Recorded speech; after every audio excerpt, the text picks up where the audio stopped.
Abakozi ba gavumenti abenjawulo bazze batiisatiisa okussa wansi ebikola nga bawakanya engereka emisaala emingi gavumenti gye yafulumya ku ntandikwa y'omwaka guno. Bano bategeeza nga gavumenti bw'etaaba ebuuzaako mu kugereka emisaala gino so nga gy'alimu n'okusosola.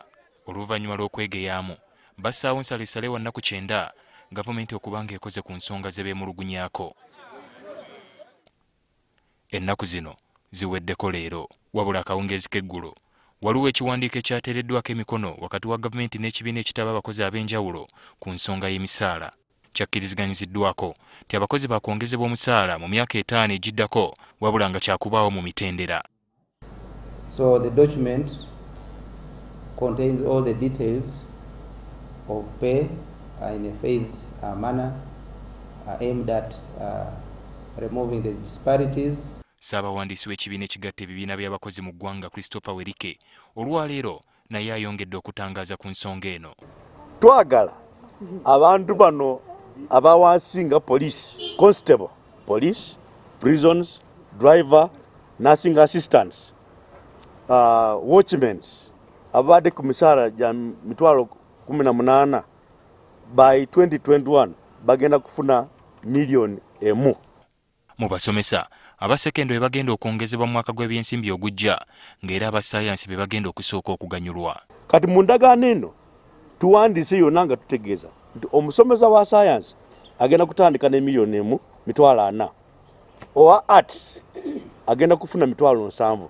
Omwaka ogujja owa arts agenda okufuna adde ku ddaala lya sayansi. Kati eyo yenjogera kati gye tuliko. Werika asinzidde wano n'ategeeza nga akediimo ke babadde bateekateeka bwe kayimiriziddwa. NOTU and the 7 affiliated unions have called off the intended strike planned to start tomorrow. We appeal to all the workers to carry on their duties normally, and the issue of first phase of increment is starting with 1st of July. Kati obwanga bakuboolekeza ensako y'abakozi kubanga bangi ku bakozi bafuna ensimbi ntono ddala. Naye oluusi omusawo omulwadde gw'oliko operation gy'okola egenda neeyitirira mu time eyo tomanyi gy'omalira ne wesanga nga obudde bwo bwa ssaawa 8 buyiseemu buyingidde mu ssaawa endala n'ogwa mu overtime. Kati overtime oyo bwe tugenda okwogererako ekiddako eri mu maaso. Okusinziira ku kibiina kinotu abakozi b'amakampuni g'obwannannyini nago gasaanye okwegatta ku bibiina ebigatta abakozi ebi trade unions okwewala okunyigirizibwa mu ngeri ez'enjawulo. Ali Mivule, NTV ku ssaawa emu.